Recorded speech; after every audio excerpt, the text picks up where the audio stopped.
Okay, it's Tuesday. Oh my God, these days keep crunching along. I always give you about 20 seconds worth of epidemic. Our epidemic sound, royalty free. I always tell you who they are because we're appreciative. This soundtrack goes a little over 3 hours, but I only talk for 1 hour, plus or minus 5 minutes. That's my objective. This broadcast is trimalcasted. Not multicasted, but trimalcasted, meaning there are 3 social networks that are simultaneously broadcasting this live attempt. There we go. You can see me. There's my soundboard over here. And which you can see. It's not supposed to be seen.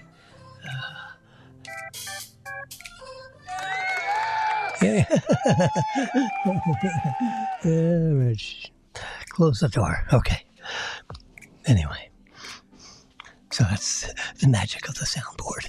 You can add all these little goodies, The crickets. Yeah, got a little guy in the back playing music. And, of course, to really confuse the matter, I have another camera. So now you can see me, This camera's coming this way. I don't think I need that light. And this camera's coming from this way. So, you don't miss a trick.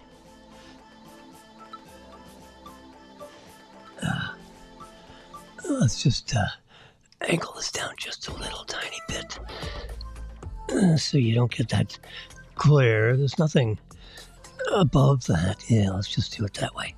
That's better. I must have... Plus, it's got its own light. I might as well put that one on. It's got its own light. I might as well put that one on.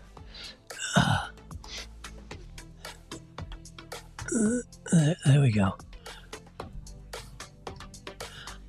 Anyway, we'll cycle through this. There we go. So now we've got a little ancillary light. So if I come up here with something, you can see it. Like this guy. There's my little bug. Autofocus. Yeah. Let's see how it focuses on this thing. Found her. Oh, yeah. This is the camera to go to. This one's a little faster on the autofocus. This one here is not so fast. It takes a while before it decides to accommodate me. Okay. That's good. We learned a little something here. See, I'm the producer. I'm the director. I'm the stagehand. And, I got to control all this computer stuff. I got a MacBook Air. With the super duper screen and all that stuff. It is a super duper screen. It's a 15-inch screen. And I got it packed with 24. Let's see if I can see it up here. Or do I have to pull this down? I do. I have to pull this down and get it out of the way. So how about if we just... There we go. We'll just shrink this up a little bit and move this over here a little bit. I'm on my control center here so you can figure out what's going on. And then we can pull this down up to the point where I see my microphone amplitudes. We're running here with the some very sophisticated software from Ecamm Live, ECAMM.com. It's really good software. It controls all this. It does the simulcasting to 4 different. I mean, you can have more. But these are the 3 that I pay a premium for so I can get this high definition broadcast in your hands. Can you imagine? Facebook Live, YouTube Live, and last but not least, Twitter live feed. So for my 1,000 friends that I have on those 3, and you check off friends, and then they check back and say, "Oh, you're a friend. I'm a friend." I have about 1,000 of them, and of course there are a lot of other people that can, tune in. You don't have to be a friend. I'm seeing on my delayed feed up here in this corner that says, I think we can eliminate this one. There we go. This is my standard setup. Here's my hot tea, which I found this big fat container, stainless steel thermos kind of thing. Got a straw stuck on the top. It's hot tea with a little bit of half and half and a little bit of sugar, which, I have to watch that because, let's take a peek and see if I can find there's the app right there. 101. Look at that. Look at the ups and downs and it's amazing. I'm using this Ozempic, and it has virtually eliminated my need for any blood sugar control. Like what do you call it? Insulin. I have an insulin pen in there, and just not using it. I'm not using it very often. Now, I know when I eat white rice, my blood sugar goes absolutely bipsic. So I usually take 4 or 5 unit blast of, what do you call it?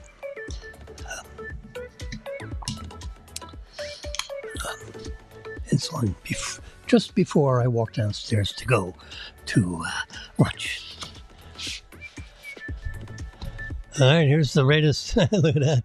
The latest 65 to 30 something. So Trump is like 30 points ahead of Haley. I don't know what she's doing. She has no, unless something unbelievable happens, she has no chance of being Republican nominee. No, I don't know what she's, trying to accomplish. But it ain't going to be on the Trump ticket as the vice president. I don't know. Well, that would be a little bit explosive at the moment. They'd have to have a cool down period. So, Trump has just arrived in South Carolina. I think it's Columbia, South Carolina.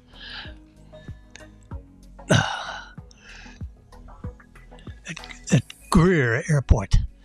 His jet, he's got a jet bigger than most houses. It's a big jet. I think it's like a 757. That's been totally custom inside, to his specifications. It's got big Trump written across the plane. It looks like Air Force One. It'd have to be Air Force 2B because he's got Secret Service. He's a former president, so he's got a Secret Service detail, and a couple of Suburbans, as you can, kind of see up in the thing here. Oh boy, So apparently Trump has he has an interview, a town hall kind of an interview at 7 p.m. tonight, which is 7 p.m. exclusive Donald Trump town hall, and that'll be interesting because the people that are going to be chatting with him are really good. Not, I don't think it's Brett Baer. It's the gentleman that does the afternoon news.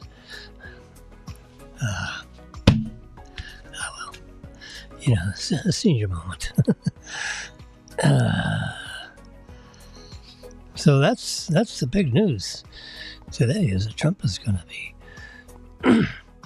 doing his town hall. I mean, he answers, he's a smart cookie. He knows how to answer questions. Took a picture of this rose. I'm going to send it to Marilyn. Can I do it right now? Let's do it right now. Look at that, how easy that is. I press that, and all I got to do is hit the arrow, and bam, I just sent that picture to Marilyn. Look how nice, look how beautiful that is. I mean, I got Marilyn, I don't do this every year. I don't do the dozen roses, but I did this year. Just a beautiful, tall, heavy-duty vase of 12 red roses. And it's a spectacular, so, I mean, this is a few days after, that famous day, St. Valentine's Day. I mean, here's, it's the following week. And those roses, look how they look. I took this morning. It's just spectacular. Anyway, so I just sent it to her. That's a little reminder of don't forget Jimmy. I just came across. I mean, you guys. I mean, this is That's why I make these pictures of what I'm interested in looking at. This is Novak's ammunition. And look at the way that bullet is styled. It actually has an aerodynamic so that it helps spin the bullet even faster. It's only a 65 grain bullet. So the muzzle velocity of this little sucker out of a 6-inch barrel is 1,700 feet per second. So it's a supersonic bullet, which means if you shoot it at something, the something gets hit before the sound vibrates the subject. So if you're shooting, let's say, a little munchkin, let's just say, like a wild pig or something, Well, it gets hit before it hears the sound of the shot. I mean, that's like, now if you're shooting it out of a carbine with a 16.5-inch barrel, that's 1,700 feet per second, goes up to about 2,500 feet per second. So this little sucker, comes out of the muzzle of a carbine rifle at 2,500 feet per second. Oh, that's fast. It's like Mach 2. Nice. Unbelievable. There it is. Novak's Plus P, 9mm round. I mean, it has a little extra piece of gunpowder in that casing. So, bam. Yep, that would be the big surprise of the day to get worked over. Anyway, so I found this ammunition. Daniel and I were talking about Plus P, and the Plus P ammunition is available on a limited basis. So I bought 4 boxes. I think it's 20. 20 in a box, I think. So, just so. Nope, Marilyn's on the phone. Ooh. I don't think I want to take that on the air. So I'll just stop that call for now. Anyway, if we go to Flipboard, we can see the biggest takeaway after a 2-day hearing on Fannie. Oh, what's done is done. Yeah, well, I think it's going to be that judge has got a real problem because he's got to figure out what to do with this case. Not being a lawyer and not being, a judge. You have, the two parties, the district attorney and the prosecuting attorney, are having a little affair. And they didn't tell the truth on their federal disclosure. And they said, oh, no. This affair started after I hired him. Not true. There's an eyewitness that says, oh, no. You've been fooling around with this guy since 2018. Don't give me this 2023 business. Yeah. So, an eyewitness is pretty valuable.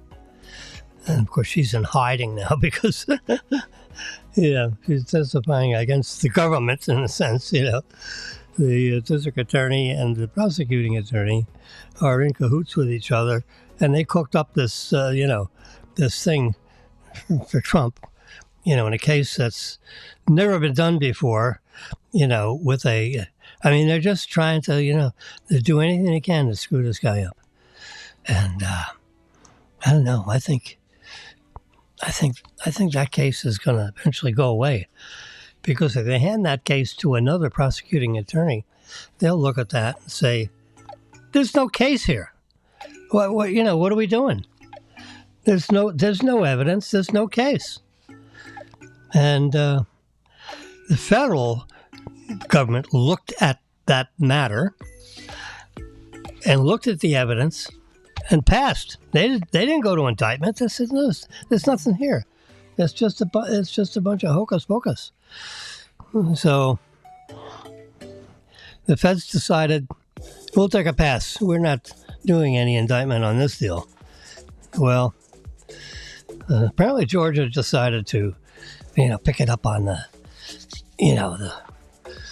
interfering with an election. Bupkis. No one interfered with the election. His only contention was you didn't count it fairly.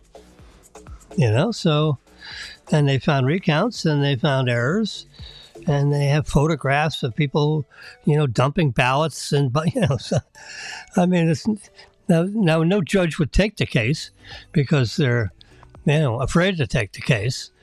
That doesn't mean there isn't a case. And, now the cooler heads prevail, there probably could be some jurisdictions to take the case. But anyway, and then you got this deal in New York City where this crazy judge has penalized Trump $350 million for perpetrating some kind of fraud. And everyone's looking around saying, what fraud? There's no fraud here. No one's been hurt. Hello? Anybody that's been hurt, please show up. Send us a text message if you've been hurt with any borrowings, in the banking business, any kind of business you want. You walk in the front door of a Trump building, the doormen, love working for the Trump organization. The elevator operators love working for the Trump organization. And, there's no foul. There's no fraud. Well, how do you? It's an exgorgement. They just take the money out of your net worth and say we are exgorging $350 million, and if you want to appeal it, you got to put the money up while you're appealing it, and you got 30 days to appeal it. And there's no case. There's no fraud. So on this side, you got a $300 or $400 million exgorgement, and on this side, the plaintiffs, there's nothing. There's zilch. So you got zero against 350 million. How do you? Where's the balance of judgment? There's supposed to be some equality, where the penalty at least, equals, what the aggregate losses that people had, with this fraud. Well, there's no losses. It's zero.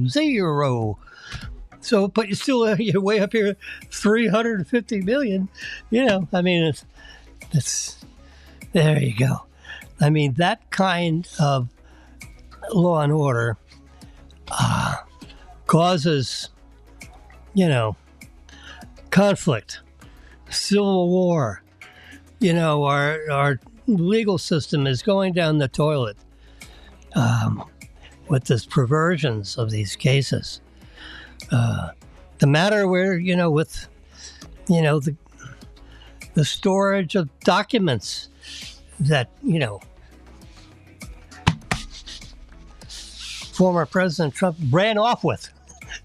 Those boxes, they're sealed boxes. The GSA, the Government Services Administration, is assigned the task of moving the president's contents, because remember, he's got to move out in 2 days. So he moved it all to the basement of Mar-a-Lago, which is a sealed room with a lock. The federal government said, could you put another lock on it? So they put another lock on it. So there's 2 locks, and everything's like sealed up. I mean, it's like a big finished area. It's subterranean, and because he's the next president, it's the whole campus, 55 acres, plus or minus 2. I kind of forget. It's either 54 or 57, something like that. It's just under 60 acres of property, spanning from the Intercoastal Waterway to the beach, and 1,000 feet wide or more. And you got these buildings all over it. You had a helipad on there. They made him take it up when he was not president. If he gets elected again, I guess he'd put the helipad back on there with permission from, the Palm Beach. It saves a lot of aggravation with the traffic if you can just helo from the international airport over to his place. That's, a 6-minute ride in a helicopter, and there's no traffic, impounded by that. So, John Roberts, that's one of the interviewers of Trump tonight. So, it's probably yeah.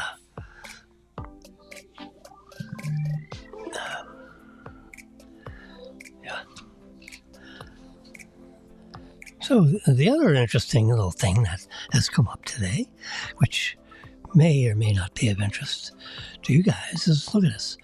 I got this text message today, which you can see. Hi, Marilyn.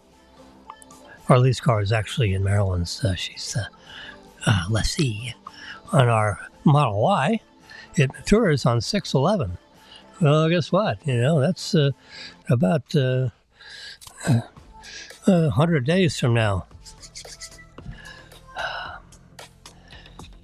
And giving, we're going to give you an exciting opportunity for an early delivery.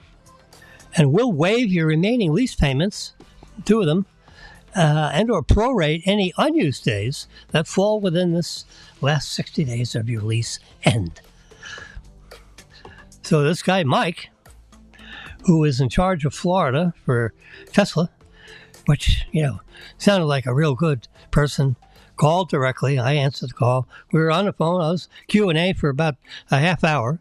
I asked him everything I could possibly ask since I had a guy, a senior guy with Tesla on the phone, which how often does that happen? Okay, next steps is to build and reserve directly through your app. You can do it with your app right on your phone. And we'll waive your disposition fee of $395, and we'll give you $500 towards any excess wear. Well, I got a dent on my driver's side door, the size of a softball. It's pushed in. And, it's one of those things.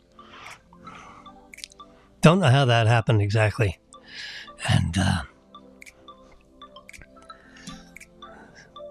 they said, don't worry about it. You could have excess wear and tear will go towards fixing up that door. Don't bother fixing it up. We'll take care of it. That was music to my ears because I really don't want to have to deal with that. So they said, go ahead and configure your cars. So here's the Model Y with the stealth gray paint, which I'm not real excited about, but, let's just try to be economical. Black and white premium interior. It's got the white cushions. Makes it look like a space capsule. A tow hitch, because I have a tow thingy so we can move our electric bikes over to a park instead of riding all over highways and getting, run over by cars. And look at this. $2,500 adjustment. Price adjustment. So that makes the price of the car $47,500.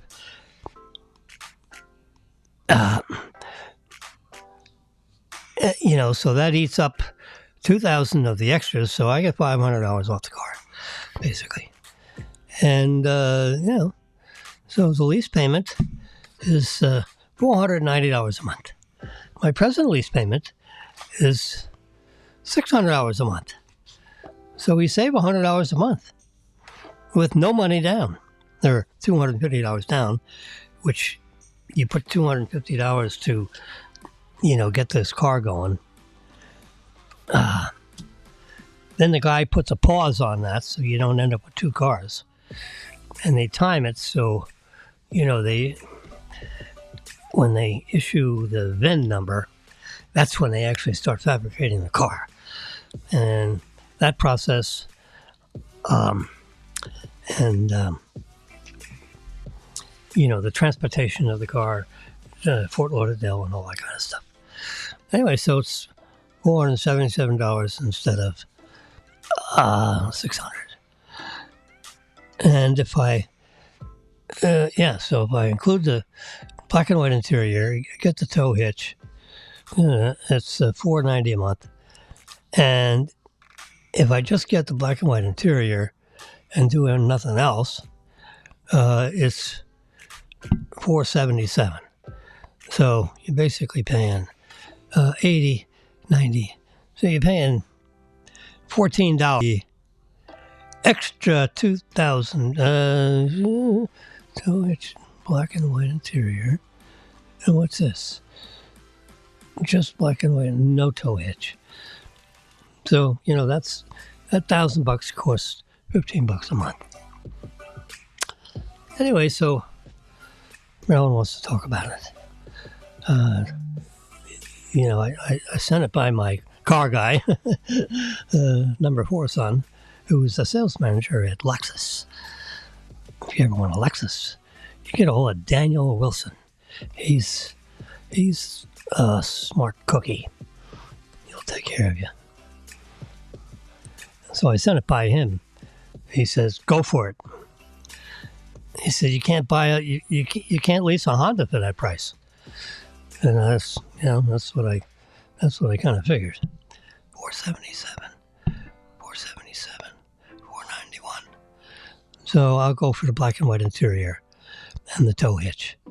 And this is black and white interior, no tow hitch. So for $1,300 for $13 a month, you get the tow hitch. That's probably worth it. Anyway, so Marilyn wants to talk about it. Oh gosh, absolutely. You gotta drive something, and they really dropped the prices of the Model Y, drastically, and you get all this extra technology. You get 8 cameras with high definition resolution, which is 1,500 pixels per camera, all the way around. The rear camera, the side cameras, the forward cameras. So you got 8 cameras. 3 facing the front, 2 like on the sides facing forward, and then you got 3, 4, 5. You got 1 in the back, going straight back, and you got 2 more cameras facing down and slightly backwards. So you got 8 cameras, and you got a super computer that's 4 times or 40 times more capable than the computer that's in the car right now to process all this high definition data and everything else regarding, the full self-driving, which that should start coming off beta in the next few months. They really need to hire to get that, so that software is, downloadable in the next, few months. If we're going to drive somewhere, I would, for $200 a month, you can activate the full self-driving software for just a month, rather than paying, the ridiculous $12,000 charge for the whole enchilada. I can get the whole $12,000 enchilada for $200 a month. They really should drop that to, $100 a month, in my opinion. Because, why not? Let's get it out to lots and lots and lots of people that have these new cars. So we can give you feedback, if there's issues, Not that I want to be a beta tester. I want that, I did that for a couple months, 2 years ago. And it wasn't beta software, it was alpha software. It was not ready for prime time. I turned it off. I said, you know what? No. The left turns are a little tricky for the software. The right turns are fine. It stops and goes. It stays in the middle of the lane, except if there's no painting, on the right side, it could, you can swerve off the whole damn road or end up, in a turn lane when you didn't want to be. So sometimes these intersections that don't have the lines painted properly, it gets a little flaky. So I'm not putting our lives and our property, like the car itself. Yeah, it was $55,000 car. And, I'm not putting that valuable a car at risk because the stupid software is not ready for prime time yet. Well, apparently it's getting closer and closer to being released. And as soon as people that say, hey, this is working pretty good, so then I'll give it a try again. But until I start reading those reports, forget it. I'm not interested. Okay, we're keeping track of, as much as we can, FAU basketball, because they've been beating teams, pretty regularly. I don't know, it was 10 in a row, whatever. They have a couple of losses early in the season. So we want them to get, into the March Madness. We want them to at least, you would think they would have an automatic in because they, aspired to the Final Four. And they missed the final two by a buzzer. There was a ball in the air and time went out, but because it was in the air, instead of winning by one, they lost by one. So that's a buzzer beater. The guy shot at a 2-pointer, and it was an all net. It didn't even hit the rim. It just went, and because they thought they won the game, and nope. This guy took a shot right out of his butt and put it and drained it. It's amazing, that they can do that. But they did. So anyway, we're watching FAU basketball. So here's a young lady, amateur Yana Wilson. The name Wilson caught my name. I didn't even know what was going on. I'm going through Flipboard and looking at these, different articles that are, on there. Amateur Yana Wilson wins the Cactus Tour event and beats former women's British Open champion in the process. So this gal is apparently, look at that. Some of these girl golfers, they don't look like, they're not very attractive. This looks like a nice, attractive young lady. And she's not, 60 pounds overweight. She's trim and lean. Nice finish on that swing. I'm going to find out more about that, which I can do, but not now. All right. God, guns, and Trump. Oh, boy. They're frightened of diversity.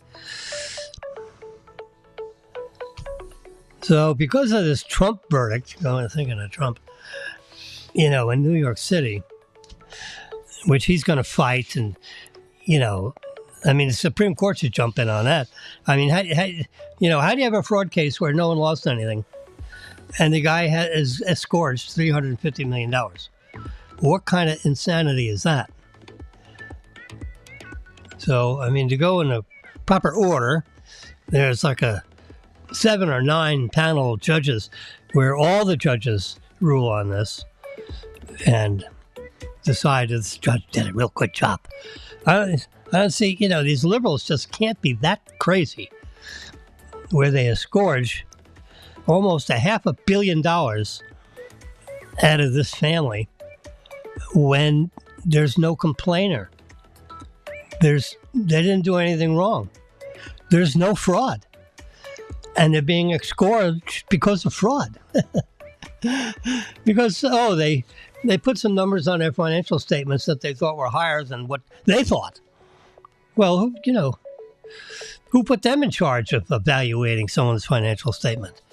And all over the financial statement says, hey, you seek your own information. But, on a loan, I've made lots of loans. I was, chief credit officer and senior lending officer and, all the titles that you can have, up to vice chairman of the bank and CEO of a registered bank holding company.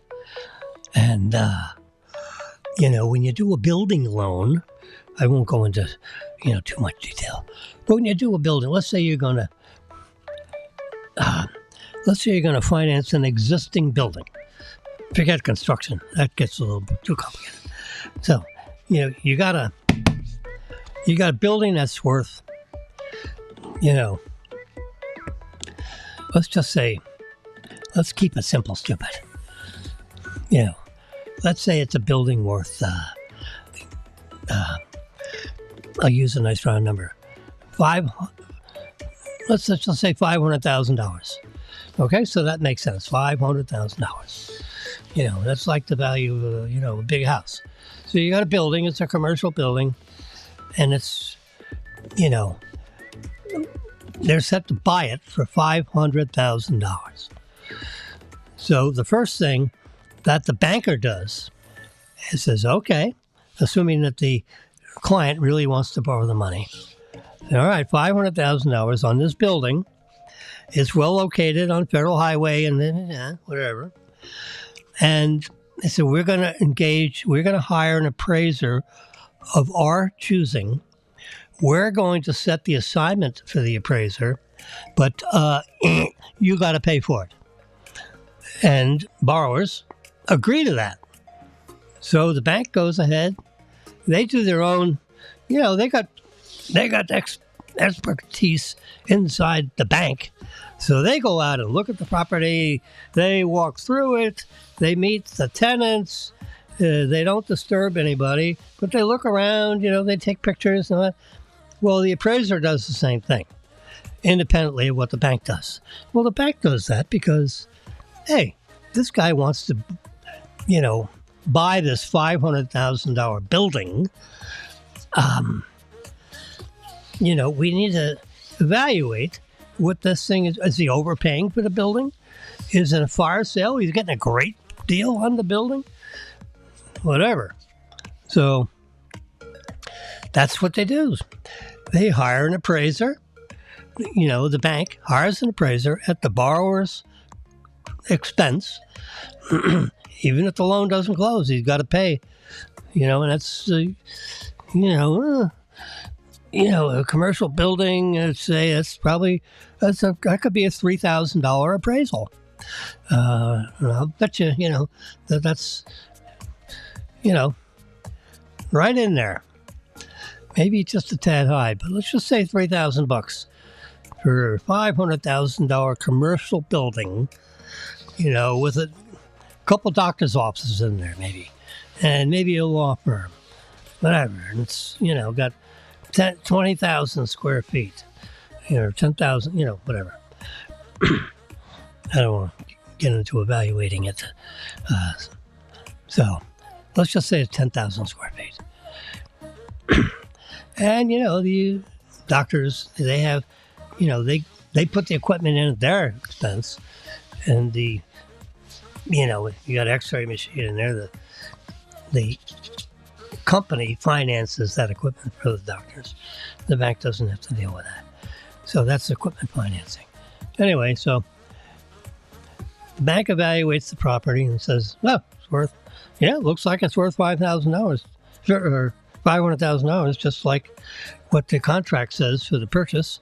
The appraiser comes in with his report and he says, well, it's actually worth $550,000.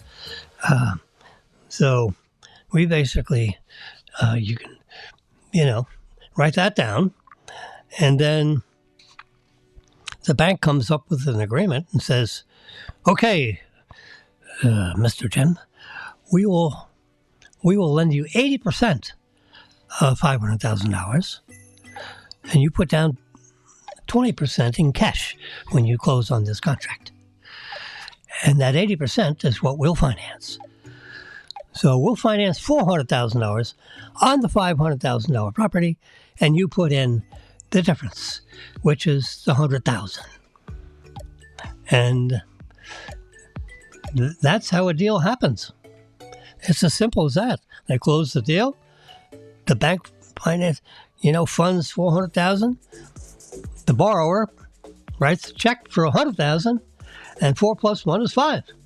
And that's how real estate buildings. Now you can make that $500,000. You can make that $500 million. It's all works the same way. I've done 1,000 of these deals. Literally, it's about 1,000 deals that I've done in my 30 years of being in the banking business. And that's the way it works. The city of New York says, no, I don't think that's worth,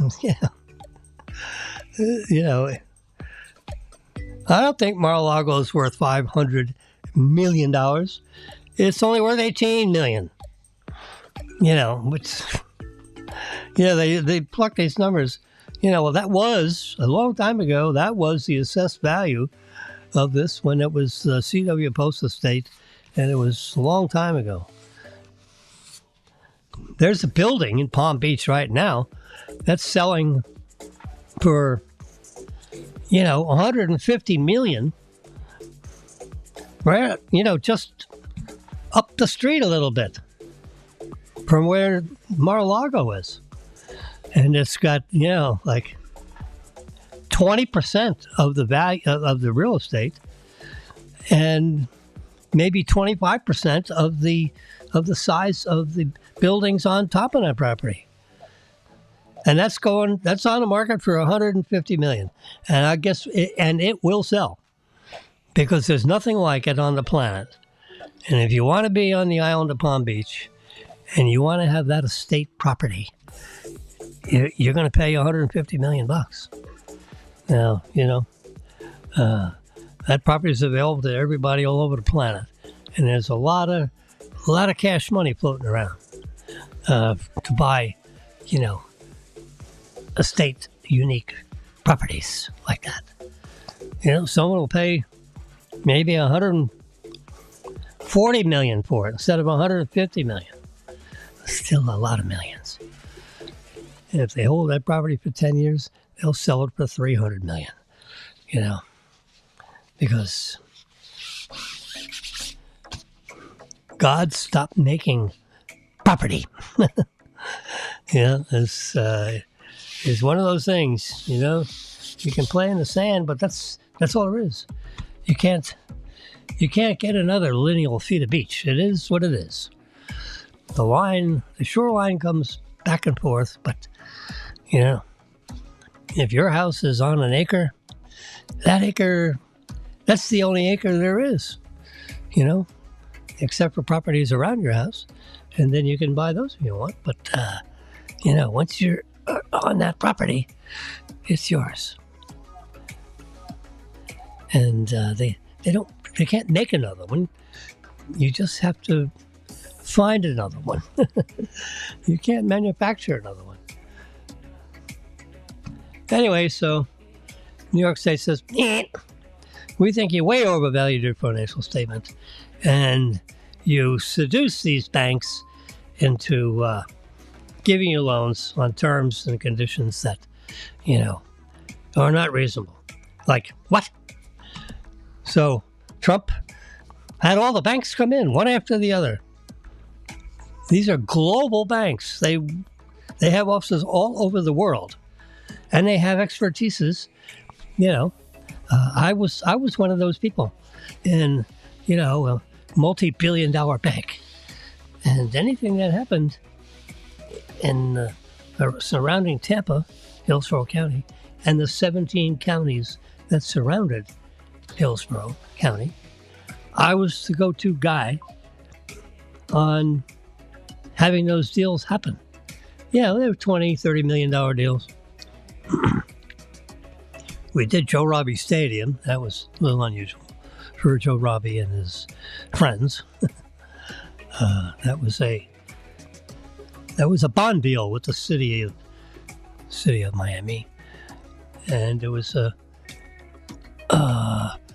$150 million bond deal, and our construction loan was $120 million. And I laid it off to 4 other banks, and big banks, like Bank Boston, and we laid off $10 million pieces. We kept a $20 million piece. I think one other bank took a $20 million piece, but we were the lead lender, and we built Joe Robbie Stadium, 72,000 seat stadium, 20,000 car parking lots all around it, and it was a spectacular brand new stadium. So 30 years ago, that was a big deal. So that's my big deal. I had to sign off on that deal to have that happen. Now, I'm sure the bank could have found someone else to sign off on it, but I was the responsible officer that had to sign off on it because they didn't have a responsible person that covered, because there were some of the lead people, along with Joe Robbie, lived in the Tampa area. So because of that, they wanted Jimmy to sign off on that. Anyway, so that's what happened at within the first year of my being at Southeast Bank. And, I did a lot of other deals. 10, 20, $30 million. It had to be, I don't think I could look at anything under 5 million. So 5, 10, 20, 30, 35 million, 30 million. That was my cup of tea. Now, there are always deals that are bigger. I knew of a guy, at Royal Trust Bank that had a $500 million signing authority. Oh, I don't know. I went up to about 100 million secured. Southeast Bank had this this very complicated matrix on, you could have this much on that and that much on that, but real estate deal, I go up to 100 million secured, but I had to have, 3 or 4 other guys sign off with it, like the credit policy officers, both of them, and someone with the senior credit committee. It was, get a $100 million deal done. It was everybody with authority had to sign off on that, because that's a lot of zeros, and you don't want to make a mistake on that. So we had the biggest and the brightest people sign off with me if I happen to have, a deal of that size. I think I could get away with 3 signatures plus Jimmy on up to about 60 million. 40 million, it was one in Miami and Bernie Bischoff with me in Tampa. So that's 3 people. 10 million and under, Bernie and I could do it. I didn't need anyone in Miami. So that's, how the signing authorities worked in most banks. So as the credit increases in size, you have, more people sign off with you to agree that your underwriting, isn't kaflooey. Jimmy didn't have an attack. Anyway, so that's how real estate deals are done. And, the district attorney and the judge, in Manhattan, they just didn't get it. So they just disgorged 350 million plus 100 million in back interest. So it's almost $500 million, and there's no fraud. There's not a single bank, anybody, that stood up and said, we are screwed by Trump. And and of course, if that happened, you'd have a whole line of people. Everybody loved dealing. They called this the triple platinum account. Anything that Mr. Trump wants, or the Trump organization wants, assuming it, underwrites properly, because they go through everything that I just said. But assuming all that's true, and, all these things, they don't just hand out the money. They have, a very sophisticated process of evaluating whether whatever the Trump organization was trying to do made economic sense in the world of high finance, which is not that much different than getting a loan on your house, except you have tenants and things, So like a duplex rental property, it's just more zeros, and it's different locations, and yada yada yada. But the process is just the way I said, because I did it, 1,000 times. 30 a year for 30 years. Do the math. 30 deals times 30 years. So, that's a lot of deals. That's almost 1,000. So let's take 33 deals in 30 years. Let's get 33.3 deals. You can do the math. It's not complicated. I can do it right here in front of you.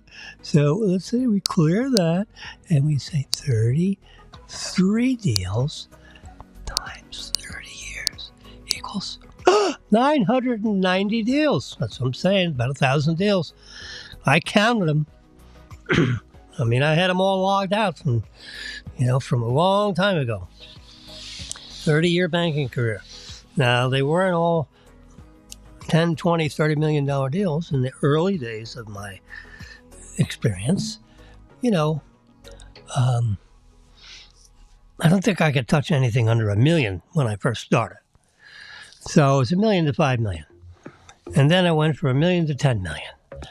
And then it went from $5 million up to $20 million. They kept increasing, the loan authorities because you get smarter when you get older. And, you get the set. And I've been told by others that I had very good instincts on, real estate deals. And if I didn't like a deal, this is how I told my borrowers. I mean, really. I told them, I said, look, I am paid to know how the most senior credit people in this bank think. That's what they pay me, to know how they think about these deals. And if I know that the most senior people in this bank aren't going to like this, then I'm handing the folder back to you, and I'll recommend what bank might be able to do it, knowing that our bank will not do it. Because if I think a deal isn't going to be liked by the people above me in this chain of command, because it's not the Jimmy Bank, it's the Royal Trust Bank, $35 billion bank,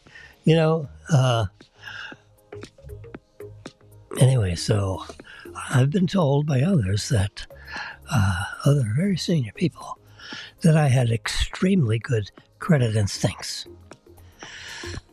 So I take that as an unbelievable compliment.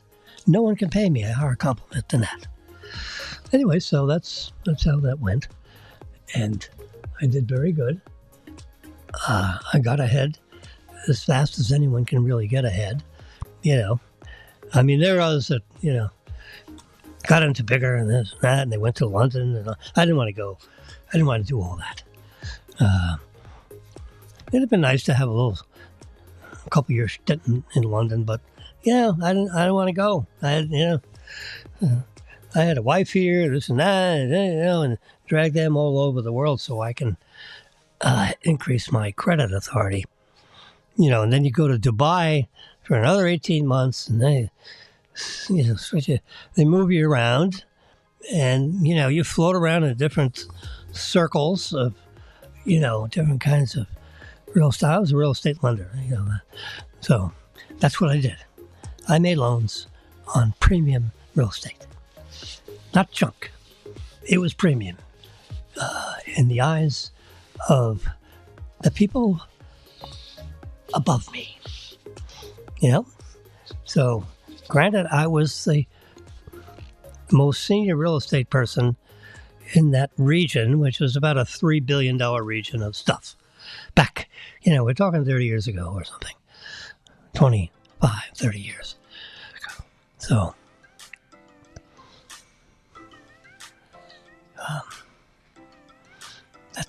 that's what it's like to be a lender. And this is what was wrong. Everything that has been wrong that I've watched in this New York City prosecution of Trump organization with regard to financial statements and, evaluating financial statements. When a bank, looks at doing a real estate loan for you, they look at the whole financial statement to see if any of these other deals could impact you in such a way that it would hurt this deal. We examine that, and if they evaluated certain properties higher than I would have, you know, I ignore that. I look at the cash flow, you know, when they have rents and all that. I'm more interested in, you know, people go out of business because they don't have cash, not because they don't have assets. You know, if you got $1 billion in assets and you don't have cash, you're on, you know, where you got 100,000 in cash and you got a $500 million financial statement. Guess what? That's a candidate for bankruptcy, because you go out of business in bankruptcies because you don't have cash. You don't have liquidity, cash. It's not because you don't have assets. You can be worth $1 billion, but if you don't have cash, I've turned down borrowers that had $100 million. This is not a big, you know, it's in the world of things, it's, you know, it's not a big deal, but, you know, so that guy was a big deal. You know, I look at all kinds of things, deals. So, you know, you have to, you know, take every deal is different. Every deal is unique. So if I got a borrower, and this is, I'm not using names, but I was presented a financial statement on a borrower that was a very strong borrower, I've been told. And he had a $100 million financial statement, but he only had $150,000 in cash. And I looked at $100 million financial statement. And where's my calculator? And he had $100 million. $100 million. Let's put all those zeros in there in my calculator, which you can see. Yeah, there it is. Right there, you can see it. Oh, need some more zeros. That's thousands, millions, 100 million. Now I'm going to divide that. No, wrong way. He's got $150,000 in cash. All right? Now we're going to divide that by 100 million. Okay? I'm leaving the millions off. So equals. So that means, so let's not get all, you know, fluffy-duffy on $100 million financial. Oh, yeah. This is, you know, this is passed around the boardroom. Now, I'm the senior lending officer, so, you know, not everybody on a bank board is, you know, a credit guy, you know, or a senior lender. They're, you know, they're good at what they do. And they sit on a bank board because they've invested in the bank, or they have high interest in the bank, or someone they know invited them on the board because of their expertise. And if you're good at one thing, you can be good maybe and help the bank. So that's how bank boards are assembled, you know. Anyway, so if you've got $1 million financial statement, let's keep it. And this is what I told the board. I said, let's just divide that 150,000 by 100.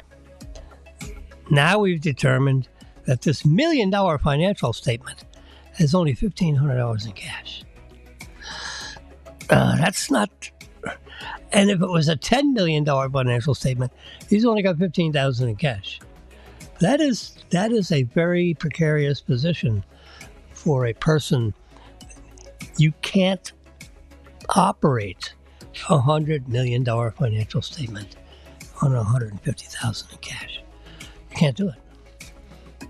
You know, taxes, insurance, you know, unforeseen maintenance.